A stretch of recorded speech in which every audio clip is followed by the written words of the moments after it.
A 5-year-old is dead after being struck by a bullet from warring gangs in New Haven, St. Andrew. Kirk Wright was in the community and now reports. Deep inside the New Haven community along Riverside Drive is where 5-year-old Danique Salmon lost her life while sleeping early Thursday morning. The child's mother, Carrie Ambersley Salmon, is not taking it well. About 1 o'clock, there was some shooting outside. After the shooting, I get flat. My older daughter called me and said, Mommy, look, and then when I look, I see blood coming out my baby mouth. Her eyes pulping, so I call 119. Little Danique was a friend to everyone.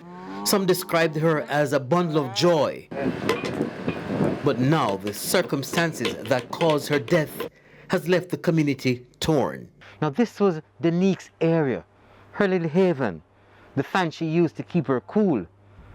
Her blood-stained pillow still on the bed where she slept when she was shot.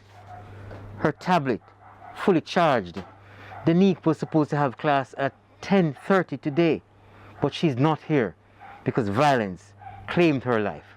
Miss Salmon says she would usually remove little Danique from the bed when she hears gunshots. I didn't take her off the bed because I was saying that the shot would reach around there, but I guess I was wrong. But the bullet pierced several zinc fences and a section of the board structure that makes up her house before ending up in her head. I'm hungry. I'm bitter.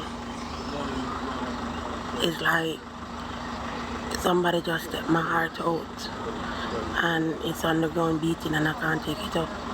The police said Danique was shot during an early morning rival between gangs. Rival factions within this community shooting at each other.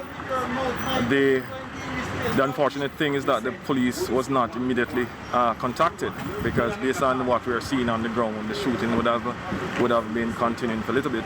Superintendent Ricketts named the likely reason which started the shootout between the gangs. We understand that this incident last night could have stemmed from a stabbing incident that occurred at least a week ago.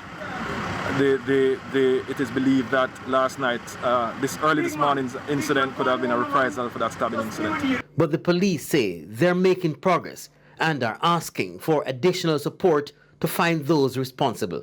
Let us speak up and speak out. And for those who might find it a challenge or find it, level of uncertainty on how and to whom to do so, invite them to call the emergency lines. We have the 119, we have the 311. And more so, I would even say, you can call me. You can call any of us from the superintendent offices at St. Andrew South. And I will publicly share my number, 832-9082. That's 832-9082. Kirk Wright, TVJ News.